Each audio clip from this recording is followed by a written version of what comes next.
Good morning students.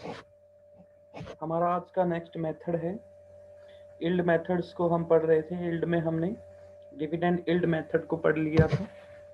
तो yield में ही हमारा जो सेकंड मेथड है वो है अर्निंग कैपेसिटी मेथड और capitalization method. Earning capacity method और कैपिटलाइजेशन मेथड।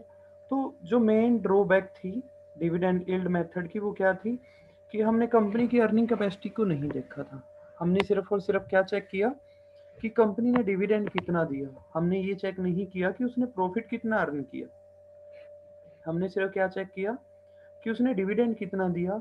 तो यहाँ पे कंपनी के डायरेक्टर्स के द्वारा मैनिपुलेट किए जाने की संभावना सबसे ज़्यादा बनी रहती है। तो सबसे बड़ी ड्रॉबैक इसकी यही थी। तो उस ड्रॉबैक को रिमूव करने के लिए हम अर्निंग कैपेसिटी मेथड्स के बारे में पढ़ते हैं।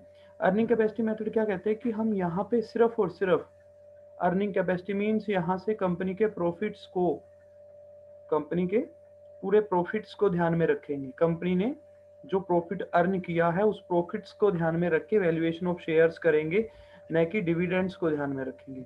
कंपनी की अर्निंग कैपेसिटी कितनी है, आने वाले टाइम में कंपनी कितने पैसे अर्न कर सकती है, नेक्स्ट ईयर में कंपनी का प्रॉफिट कितना हो सकता है, उसके बेस के ऊपर हम क्या करते हैं, कंपनी के शेयर्स की वैल्यूएशन करते हैं। डिविडेंड यील्ड मेथड की जो सारी ड्रॉबैक्स थी वो किसके द्वारा दूर की जाती है, अर्निंग कैपेसिटी मेथड्स के द्वारा दूर की जाती है। हम यहाँ पे डिविडेंड को न लेके हम यहाँ पे कंपनी की क्या लेंगे, अर्निंग कैपेसिटी को ध्यान में लेंगे, कंपनी के प्रॉफिट्स को ध्यान में रखेंगे। अर्निंग कैपेसिटी मेथड में वैल्यूएशन ऑफ शेयर्स का फॉर्मूला है value of share is equal to rate of earning normal rate of returns, जो हमारे डिविडेंड यील्ड मेथड में था वो सेम है। Paid up value of shares, ये दोनों सेम है। यहाँ पे हमारा क्या आ गया है, डिविडेंड,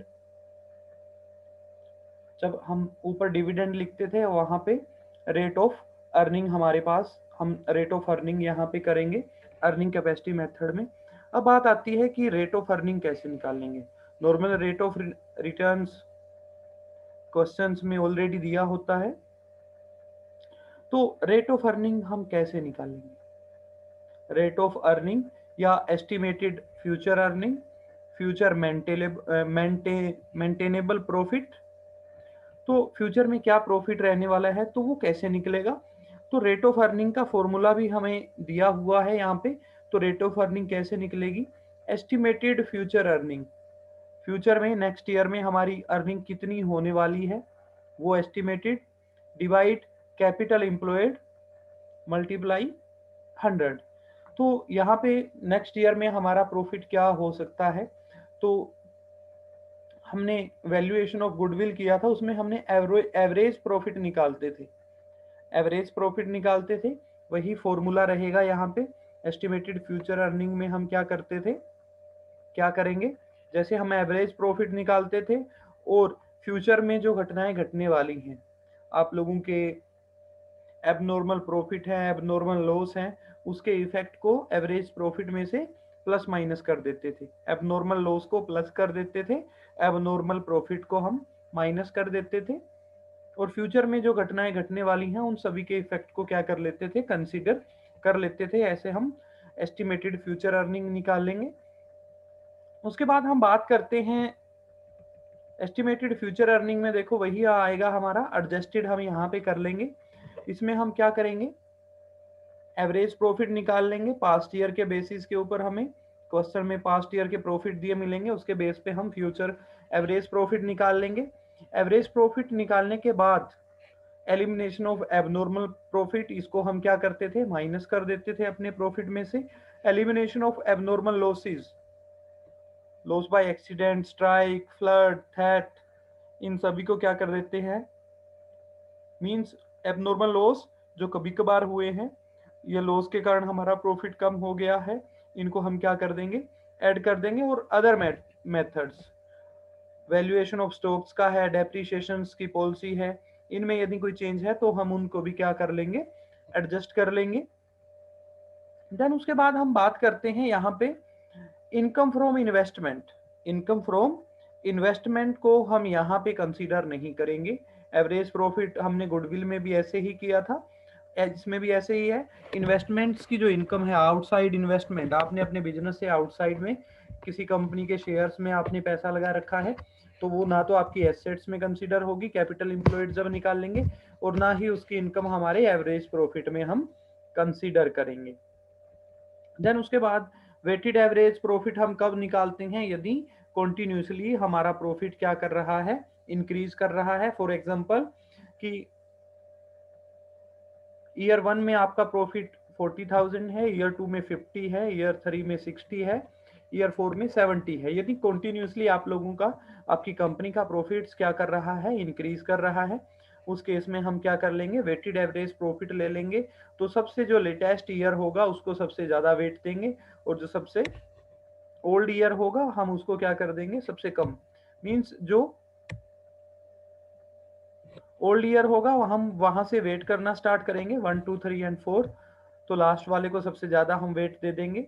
सबसे पहले ईयर को 1, देन उसके बाद 2 3 एंड 4, इस अकॉर्डिंग हम क्या कर देंगे, वेट दे देंगे। देन उसके बाद जब हम फ्यूचर मेंटेनेबल एवरेज प्रॉफिट के बेस पे निकालते हैं, तो उसमें हमें क्या क्या ध्यान में रखना है कि कंपनी की मैनेजमेंट की पॉलिसी तो चेंज नहीं हुई, मींस कि ऐसे फैक्टर्स जो कंपनी के नेक्स्ट ईयर की इनकम को प्रभावित कर सकते हैं, उन सभी फैक्टर्स को ध्यान में रखेंगे।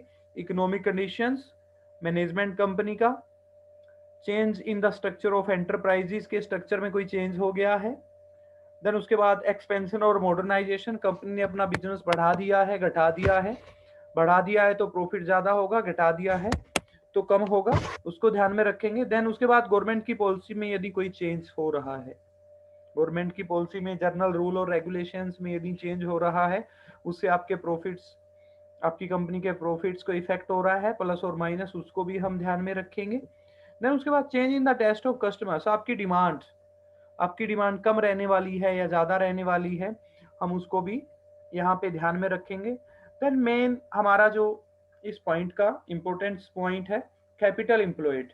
कैपिटल, आप लोगों ने एवरेज कैपिटल एम्प्लॉयड गुडविल में भी निकाली थी, लेकिन यहाँ पे जो एवरेज, यहाँ पे जो हम कैपिटल एम्प्लॉयड निकालेंगे, यहाँ पे नेट कैपिटल एम्प्लॉयड निकाल लेंगे, और वो गुडविल निकालते टाइम सुपर प्रॉफिट मेथड में जो हमने किया था, ये बिल्कुल उससे अलग है।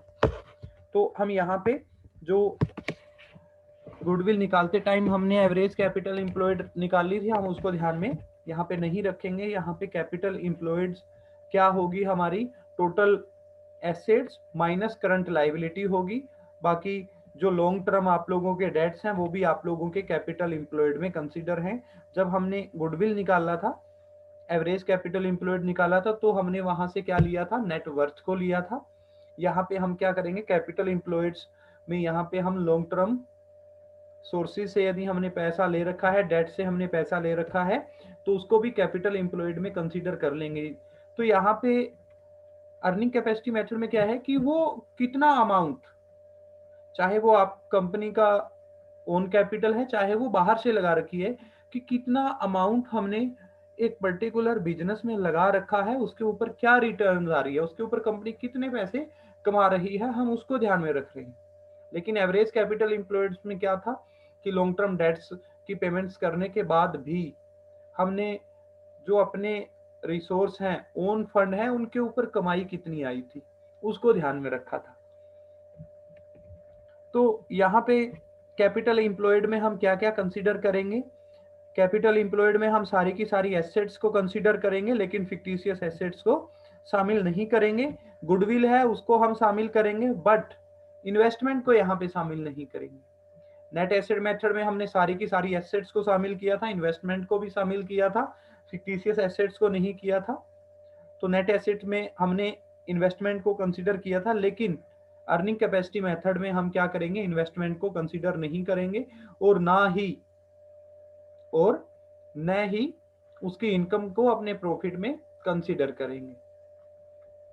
तो वैल्यू ऑफ शेयर्स में net earning divided by normal rate of returns paid up value of shares. Rate of earning कैसे निकलेगी, profit earn net capital employed multiply 100।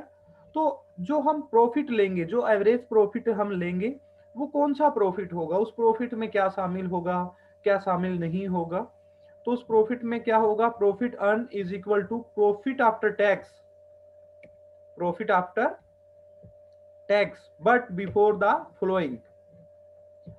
आप लोगों का जो प्रॉफिट होगा वो आफ्टर टैक्स तो होगा, इंटरेस्ट ऑन डिवेंचर उसमें से माइनस नहीं होगा, प्रेफरेंस शेयर्स का डिविडेंड है वो उसमें से माइनस नहीं होगा। तो एक दो पॉइंट और है जो उसमें शामिल नहीं होंगे,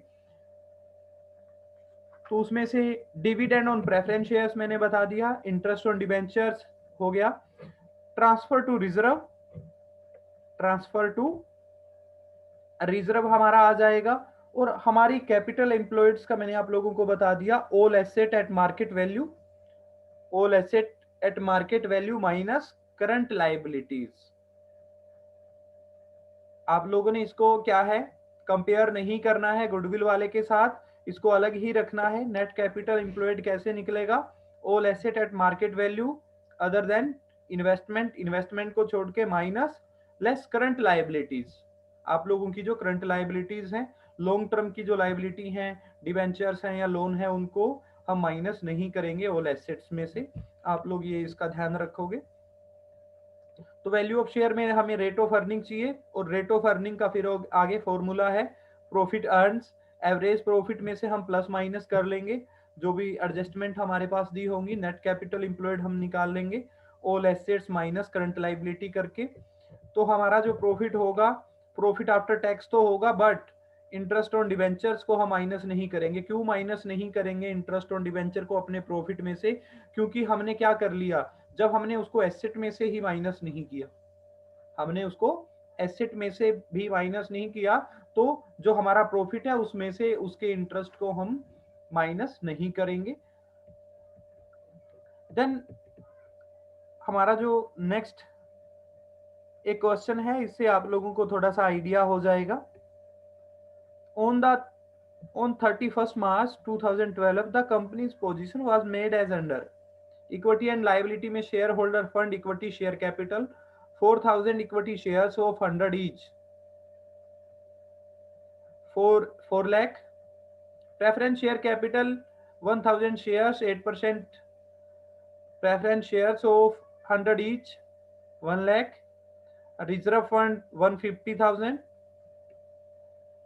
profit and loss opening means ये प्रीवियस ईयर का जो प्रॉफिट है 80,000, profit for 2012 before taxation, tax की पेमेंट करने से पहले हमारा जो प्रॉफिट है वो कितना है, 4,30,000। करंट लायबिलिटीज ट्रेड पेबल है 48,000।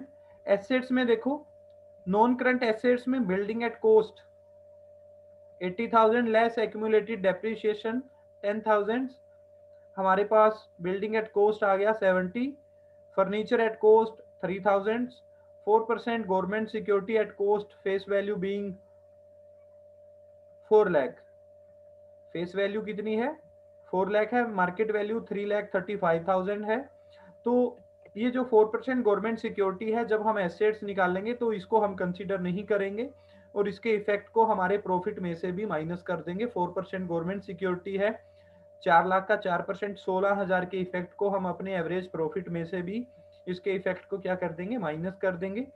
करंट एसेट्स दे रखा है, inventory at market value 4,50,000, trade receivables 3 lakh, provision दे रखा है 20,000, net amount 2,80,000, cash at bank balance 60, current and non current assets, share issue expenses, fictitious assets हैं 10,000 की। तो ये हम अपनी टोटल एसेट्स में इसको कंसीडर नहीं करेंगे। एडजस्टमेंट दे रखी हैं, इंफॉर्मेशन हमारे पास है। Buildings are now worth 3,50,000, public companies doing similar business show a profit earning capacity of 15%, means आप लोगों की ये नॉर्मल रेट ऑफ रिटर्न्स है। Profit for the past 3 years have shown an increase of 50,000 annually. तो ये क्या कह रहा है कि पिछले 3 साल से कंपनी का प्रॉफिट 50,000 इंक्रीज कर रहा है।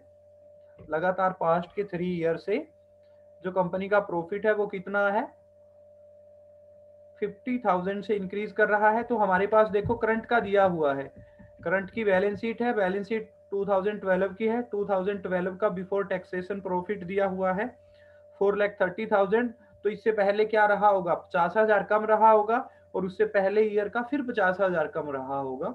तो हमारे पास 3 ईयर हैं, तो उन 3 ईयर के बेस के ऊपर हम क्या करेंगे, एवरेज प्रॉफिट निकालेंगे। और देखो इसमें बोल दिया इन्होंने कि 50,000 इंक्रीज एनुअली हो रहा है। हमने पढ़ा था कि जब हमारा profit increase continuously increasing trend में होगा तो हम वेटेड एवरेज प्रॉफिट को कंसीडर करेंगे। तो हम यहाँ पे हमारा वेटेड एवरेज प्रॉफिट निकाल लेंगे। देन उसके बाद हम आगे सबसे पहले हम निकालते हैं वैल्यू नेट कैपिटल की, नेट कैपिटल एम्प्लॉयड। तो नेट कैपिटल एम्प्लॉयड में हम सारी की सारी एसेट्स को कंसीडर करेंगे, बट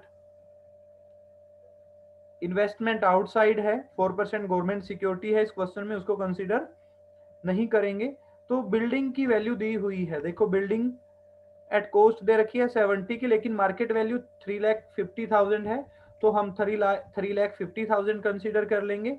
फर्नीचर एट कॉस्ट दे रखा था 3,000 का। इन्वेंट्री की जो वैल्यू थी,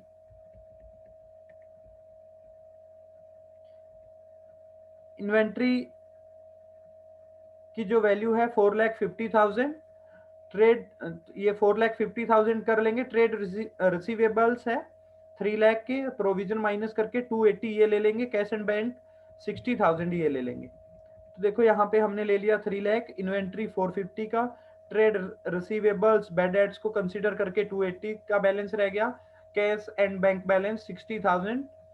तो हमारे पास टोटल एसेट्स 4,43,000 आ गया। इन्वेस्टमेंट को हमने यहाँ पे कंसीडर नहीं किया। देन उसके बाद हम देखेंगे बैलेंस शीट में कि हमारी करंट लायबिलिटीज कितनी है। हमने ऊपर कुछ भी कंसीडर नहीं देखना, हमने ऊपर कुछ भी नहीं देखना, हमने सिर्फ और सिर्फ करंट लायबिलिटीज को देखना है, और करंट लायबिलिटीज हैं 48,000 की।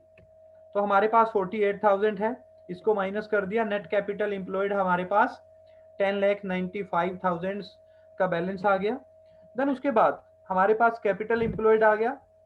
दूसरा क्या चाहिए हमें, कंपनी की अर्निंग। कंपनी की अर्निंग एवरेज प्रॉफिट के बेस पे लेंगे। तो देखो यहाँ पे 2012 का जो प्रॉफिट है 4,30,000 का है। 11 में कितना होगा, सीधी सी बात है, 2011 के प्रॉफिट में 50,000 मिले होंगे, तभी 4,30,000 बना है। तो 430 में से आप लोग 50,000 माइनस कर दोगे, क्योंकि कंटिन्यूअसली इंक्रीज होता आ रहा है। 380 आ जाएगा। 2010 का कितना आ जाएगा, 330 आ जाएगा। अब ये कंटिन्यूअसली इंक्रीज कर रहा है, तो हम वेटेड एवरेज प्रॉफिट निकाल लेंगे। Year 2010, 11, 12 profit 330, 380 and 430। वेट हमने बताया था, सबसे ओल्डेस्ट ईयर को हम 1 देंगे, और सबसे जो करंट का ईयर होगा लेटेस्ट को हम क्या देंगे, सबसे ज्यादा वेट। तो वेट पुराने ईयर से हम स्टार्ट करेंगे 1, 2 एंड 3। तो हम इसकी क्या कर देंगे, मल्टीप्लाई कर देंगे। प्रोडक्ट्स 330, 760, 1290। तो हमारे पास क्या आ गया, वेटेड प्रॉफिट आ गया हमारे पास 23,80,000। तो एवरेज प्रॉफिट कैसे निकालेंगे, ये जो वेट है इनका टोटल कर देंगे, और इस वेट को 23,80,000 से क्या कर देंगे, डिवाइड कर देंगे। 23,80,000 डिवाइडेड बाई 6, 3,96,667 रुपीज हमारे पास क्या आ गया जी, एवरेज प्रॉफिट आ गया। तो इस एवरेज प्रॉफिट में से गवर्नमेंट सिक्योरिटी दिया हुआ है, गवर्नमेंट सिक्योरिटी का इंटरेस्ट दिया हुआ है 4 लाख का, 4%, 16,000, जो हर बार हमारे प्रॉफिट में कंसिडर हुआ होगा, हम उसको क्या कर देंगे, माइनस कर देंगे। हमारे पास बैलेंस कितना आ गया, 3,80,667 रुपए आ गए। देन उसके बाद देखो यहाँ पे लेस कर रखा है टैक्सेशन। इस क्वेश्चन में कहीं पे भी ये लिखा हुआ नहीं है कि टैक्स की जो रेट है वो कितनी है। तो हम टैक्स की रेट को क्या कर लेंगे, अज्यूम कर लेंगे। अज्यूम कर लेंगे, जितनी टैक्स की रेट हम करेंगे वो नोट में लिख देंगे क्वेश्चन कंप्लीट होने के बाद, कि हमने टैक्स की रेट को कितना अज्यूम किया है। तो यहाँ पे क्वेश्चन में 50% को क्या कर लिया, अज्यूम कर लिया। इस क्वेश्चन को आप 50 से निकाल सकते हो, 60 से निकाल सकते हो, 40 से निकाल सकते हो, 30 से निकाल सकते हो। बट आप लोगों को लास्ट में जाके क्या देना पड़ेगा, नोट लिखना पड़ेगा कि हमने टैक्स की रेट कितनी अज्यूम की है। तो यहाँ पे टैक्स रेट 50% एज्यूम करके निकाल दिया 380 का, 380/66 का। यहाँ पे 1,90,334 रुपए क्या आ गया, टैक्स आ गया, और 1,90,333 रुपए क्या आ गया हमारे पास, प्रॉफिट। हमारे पास क्या आ गया, प्रॉफिट आ गया 1,90,333, जिसको हम क्या बोलेंगे, एवरेज प्रॉफिट है, आफ्टर एडजस्टमेंट है। तो अब रेट ऑफ अर्निंग हमने निकालनी है। तो रेट ऑफ अर्निंग कैसे निकलेगी, profit divided by capital employed multiply 100। Profit 1,90,333, capital employed हमने निकाल रखा है, ऊपर निकाला था 10,95,000, डिवाइड कर दिया मल्टीप्लाई 100, 17.38 आप लोगों की क्या आ चुकी है जी, rate of earning. Value of shares का फॉर्मूला क्या था, फ्यूचर एस्टिमेटेड अर्निंग या rate of earning divided by normal rate paid up value of share. तो हमारे पास यहाँ पे कितना आ जाएगा, देखो paid up value of shares आप लोगों की क्वेश्चन में कितनी है, देखो 100 रुपए है।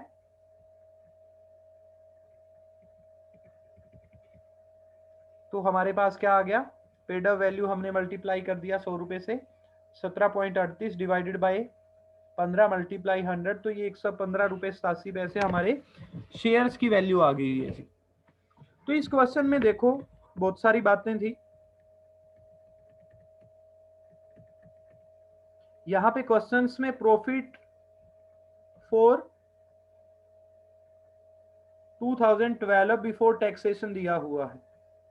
यदि ये आफ्टर टैक्स दिया होता, यदि ये आफ्टर टैक्स दिया होता तो उसका मतलब क्या होता, इस प्रॉफिट में से डिविडेंड भी हम दे चुके होंगे, प्रेफरेंस शेयर्स का जो डिविडेंड है वो भी हमने दे दिया होगा।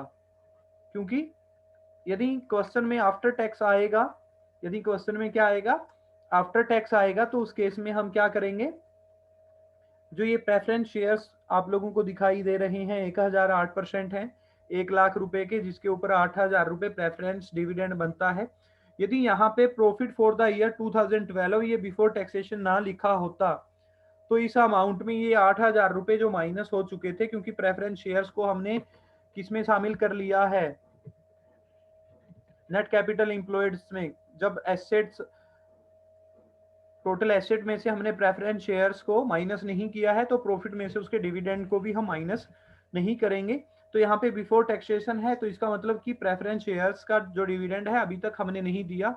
यदि ये आफ्टर टैक्सेशन होता तो इसमें हमें क्या करना होता, इसमें हमें चेक करना पड़ता।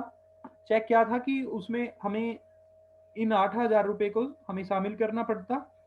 देन उसके बाद एज्यूम किया था हमने प्रॉफिट्स को। उसके बाद यदि यहाँ पे डिवेंचर्स होता हमारा, तो उसके इंटरेस्ट को भी हमें क्या करना पड़ता, शामिल करना पड़ता। इस क्वेश्चंस में नहीं है, तो सिमिलर इसी टाइप के क्वेश्चन होंगे, किसी में डिवेंचर दिया होगा, कहीं पे गुडविल आ रहा होगा। तो जो क्वेश्चन आएंगे सेम इसी टाइप के आएंगे। हमारा जो नेक्स्ट मेथड है इसके बाद,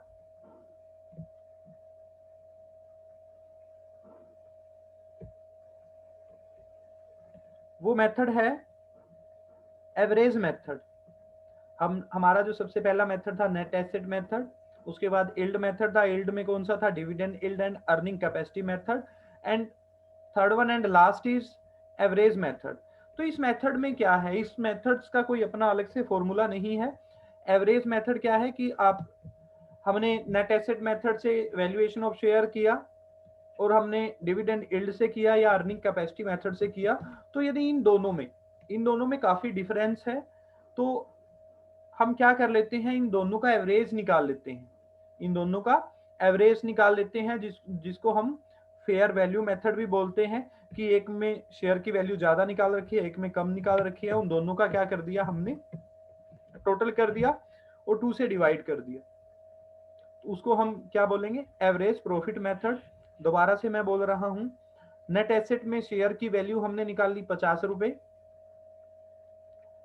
अर्निंग कैपेसिटी मेथड में हमने शेयर की वैल्यू निकाली 150 150 रुपए। तो according to average method value of shares क्या आएगी? तो वैल्यू ऑफ शेयर्स में क्या आएगा? 50 प्लस 150 डिवाइडेड बाय 2। तो 200 डिवाइडेड बाय 2 हम निकाल लेंगे, तो 100 रुपए एवरेज मेथड के अकॉर्डिंग हमारी क्या आ जाएगी? वैल्यू ऑफ शेयर्स आ जाएगी। तो अलग से कोई फॉर्मूला नहीं है, नेट एसेट मेथड के अकॉर्डिंग हमने वैल्यूएशन ऑफ शेयर किया, नेट अर्निंग कैपेसिटी मेथड के अकॉर्डिंग किया, डिविडेंड यील्ड के अकॉर्डिंग किया, देन उसके बाद इनका हमने क्या कर दिया, इन दो वैल्यू को ऐड करके इनकी एवरेज निकाल दी, तो वो हमारा क्या आ जाएगा? एवरेज मेथड आ जाएगा। तो इसके रिगार्डिंग आप लोगों ने क्वेश्चंस करने हैं, आप लोगों की क्वेरी आएगी बता देना।